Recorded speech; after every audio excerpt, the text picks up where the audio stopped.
KLJ Resources Ltd. This session is on the topic, Cost Drivers of Common Solvents in Paint Industry. It will be presented to us by Mr. Raghunath Kelkar. And I request Mr. Jaydeep Nagrecha to please accompany Mr. Raghunath Kelkar on the stage and present a beach box to felicitate him. Mr. Raghunath Kelkar is a business advisor KLJ Resources Ltd, where he supports the KLJ team in customer engagement, business development, systems improvement.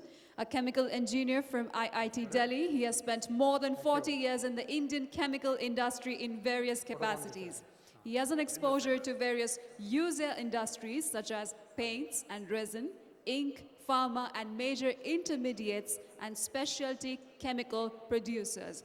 Mr. Raghunath Kelkar from KLJ Resources. Let's give him a big hand and warmly welcome him. Thank you.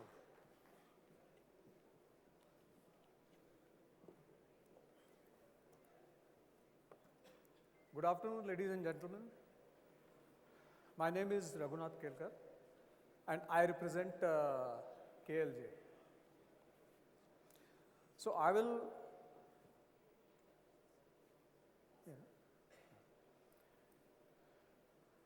talk a bit about the group, what do we do. I'll present just one product which is for the solvent industry that we manufacture in KLJ Resources. KLJ Resources essentially is an importer of solvents, but we do some bit of manufacturing, so I'll come to that. And then I'll cover my topic. So while all these sessions so far have been technical sessions, mine is a non-technical session, so to say. So KLJ Group, we are headquartered very much in Delhi. And it's a very old organization in terms of size. We are today about 8,000 crores and privately held. And we have many companies in the group.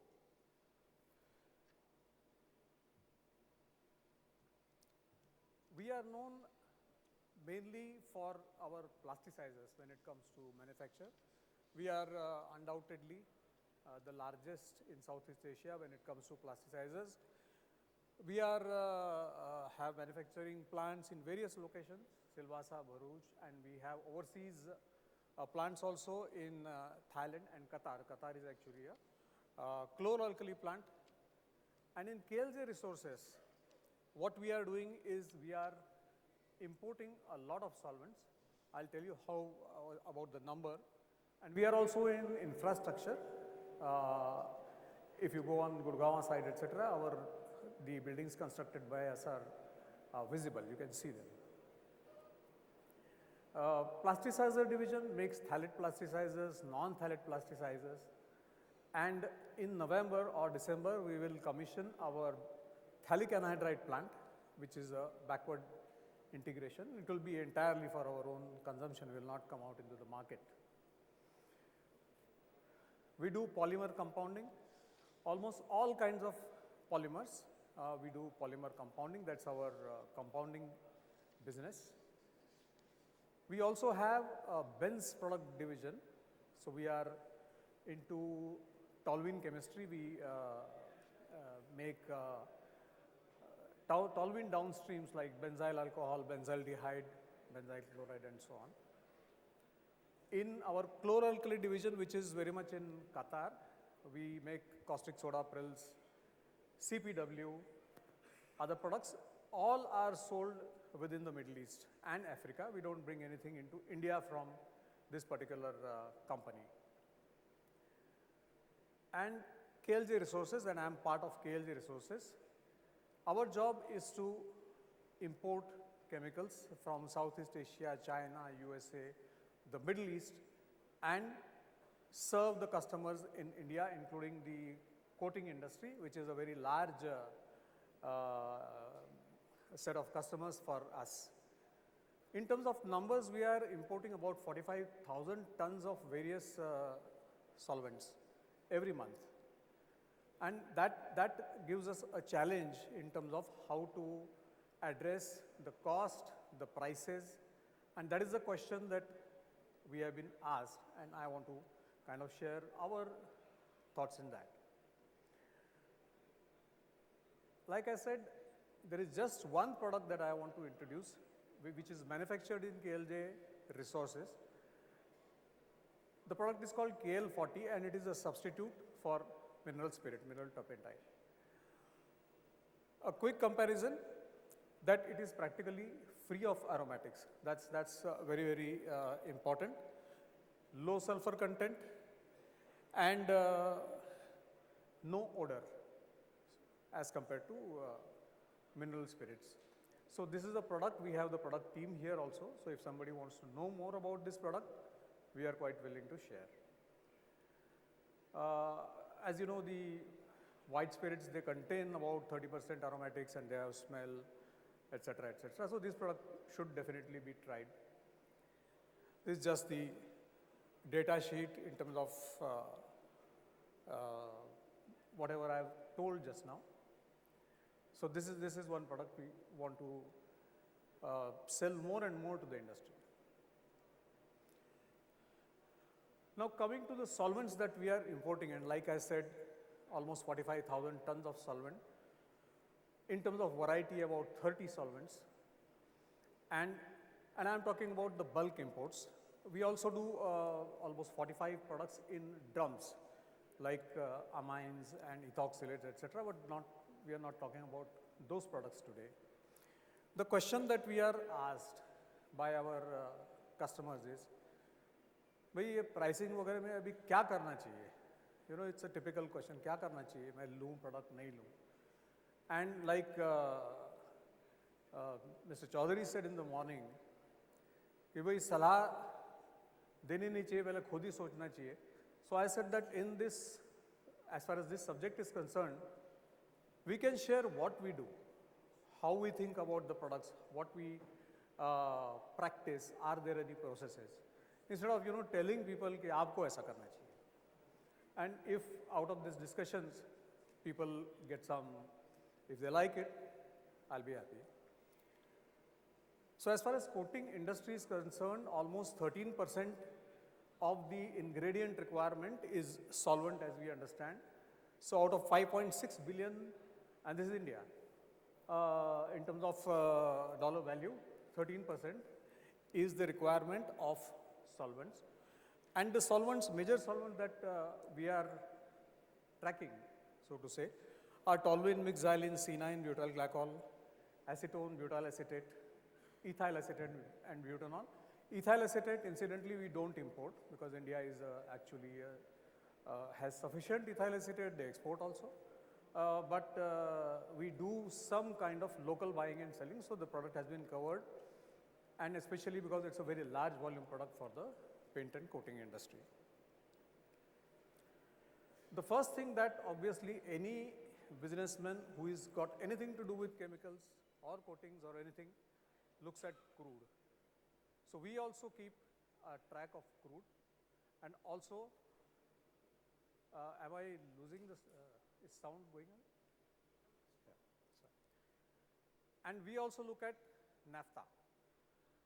And as a thumb rule, what we try to do is, we try to see that in terms of pricing, where does naphtha stand vis-a-vis the crude?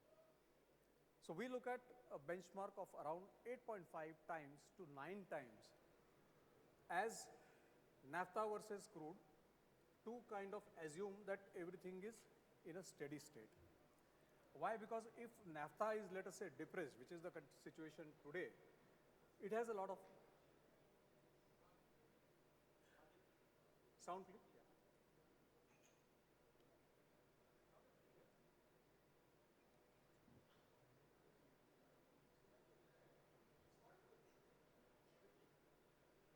Am I audible? Yeah, you are audible. Okay, fair enough. So if naphtha is depressed, let's say, then we naturally have to look at that why this is happening. Because the refineries, they obviously want to maximize gasoline. They also want to maximize the naphtha. And from naphtha, they go into petrochemicals or they go into aromatics. So if naphtha is depressed in terms of ratio vis-a-vis the crude, we start thinking, are petrochemicals being affected? Are aromatics being affected? And try to find answers on that. In aromatics, the first and important solvent is toluene. And toluene, other than coating industry, there are applications in pharma industry. There are applications in terms of toluene derivatives, such as what we are doing, making benzaldehyde and so on. And there is a lot of toluene nitration goes on. Toluene is also used as a blend in gasoline by the refiners. So typically what happens is that between naphtha and crude, between naphtha and toluene, we try to see the price difference. It should be of the order of $120 or more. Now, if that is the situation, then we have a certain decision making, in the sense that if the toluene prices are coming very close to naphtha, then as importers, we would like to buy more, because we know that the low spread is unnatural and toluene prices will go up and we will have an opportunity to make some money. The problem with importers like us is, when you are importing 45,000 tons of product a month, you can imagine that 45,000 tons are at any given point in time in stock with us. 45,000 tons are on sea, and around 20-25,000 tons are being discussed, whether we should import, whether we should not import. So we have to, our stakes are very, very high, almost 1 lakh tons of product is at stake. So we need to understand these things to the best extent possible. We also track benzene simultaneously, because as you know, in the aromatics complex in a refinery, you will have benzene, toluene and xylenes coming out. And what is happening to benzene also has importance, कि toluene में कुछ हो सकता है क्या, या मेटाxylene में कुछ हो सकता है क्या, वगैरह वगैरह. So this is typically how we think of toluene. There are world-class producers. And this gasoline blending thing, for example, today ExxonMobil is not sending any toluene into India, because everything is going into gasoline blends. Mixed xylene again tracks naphtha. On a generalized basis, mixed xylene has has a price higher than toluene. Again, we are importing it from various companies, us and many other importers. Apart from naphtha driving the mixed xylene prices, the components of mixed xylene, particularly paraxylene, is something that we need to watch. So we watch not only naphtha, we try to watch the polyester industry, because if the polyester industry is doing very well, there will be a high demand for paraxylene, and which will push up the mixed xylene prices. So naphtha and paraxylene needs to be watched for mixed xylene. Mixed xylene, incidentally, is substantially coating-centric product. We don't have customers in other applications. C9 is not something that the refiners want to sell as much as we want. C9 has applications also in the agro industry, apart from the paint and coating industry. And C9 refiners want to put maximum into the gasoline blend. That's why Reliance, although they produce C9, we don't find any C9 coming out of Reliance. Korean refineries, the way they are constituted, they tend to give out more naphtha and more C9 therefore.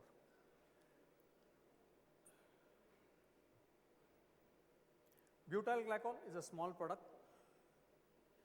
Butyl glycol, as we know, is made with butanol and ethylene oxide. Ethylene we try to tag, but it doesn't give any answer. So we try to tag butanol. And reasonably, with butanol prices going up or down, we are very sure that butyl glycol prices will also follow suit.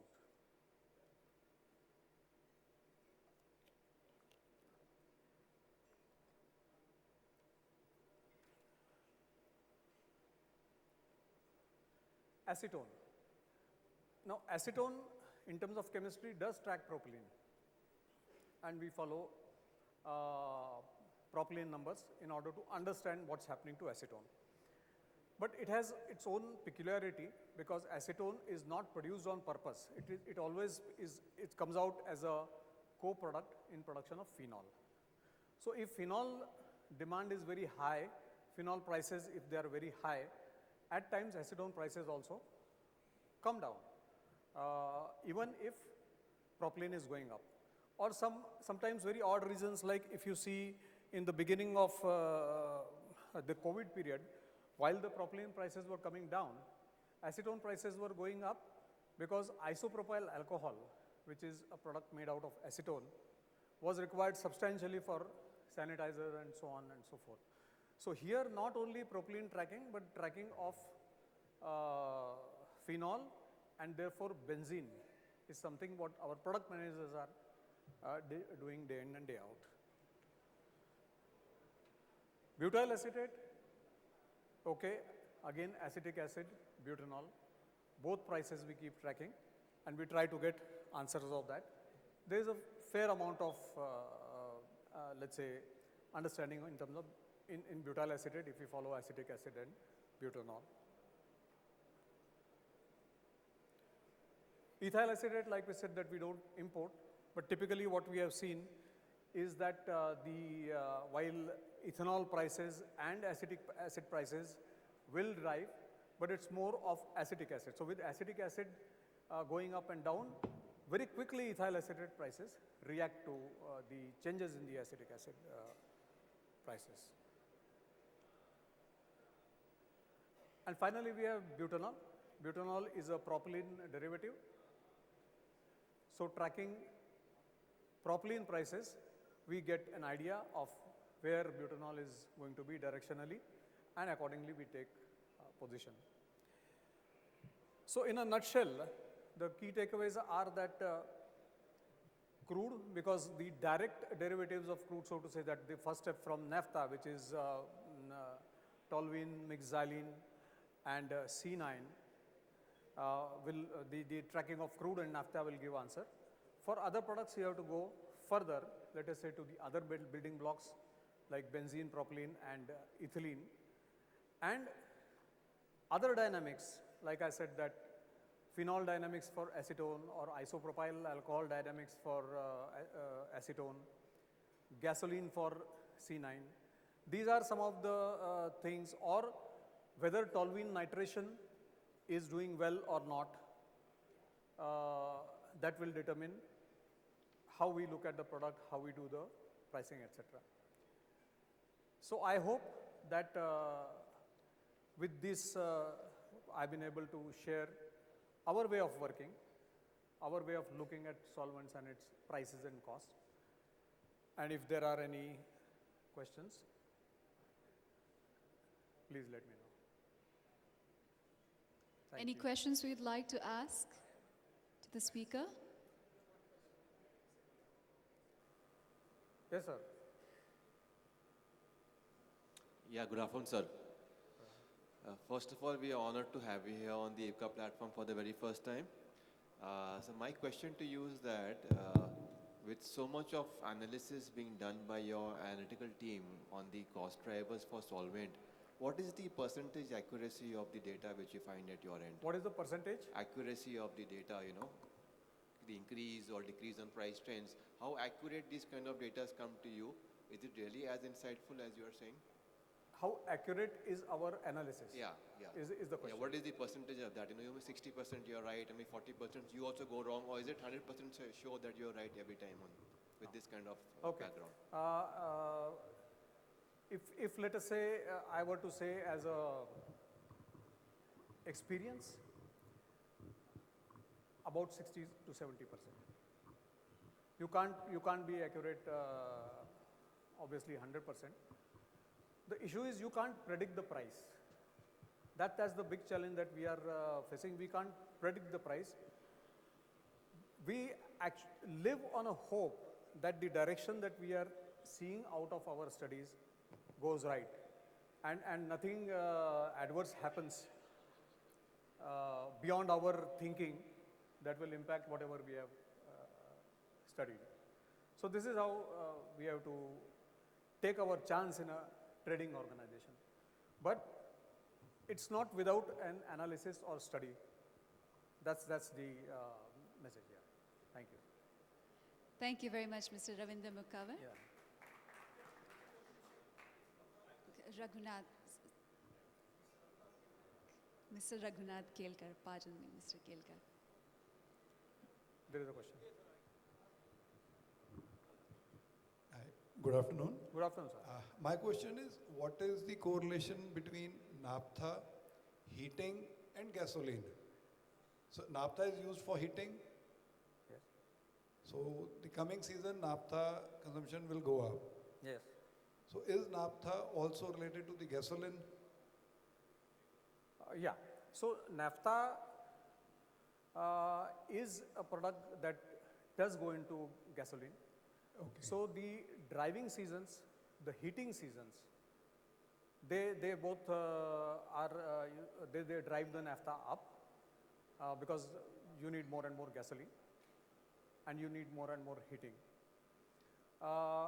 While I have not covered, since you asked about heating, another product which is winter centric is methanol. So we are always watchful that when the winter seasons are coming, the natural gas will go more and more into heating and the methanol prices will get driven up. Okay. Yeah. But at the same time, like winter season is coming, so even the naphtha price is likely to firm up. They are likely to firm up. Today, in fact, like I said, they are depressed. In the ratio that we are trying to look at, if you see the numbers, they are depressed. So that is a cause of concern in the sense that they will look up anytime. They will look up anytime. Unfortunately, the gap between naphtha and some of the solvents that we are managing is still large. So we are not taking positions.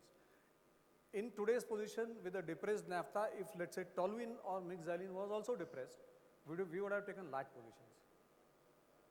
Okay. Yeah, that's all. Thank you. Thank you. Thanks a lot. Thank you, Mr. Raghunath Kelkar. Thank you. I now request President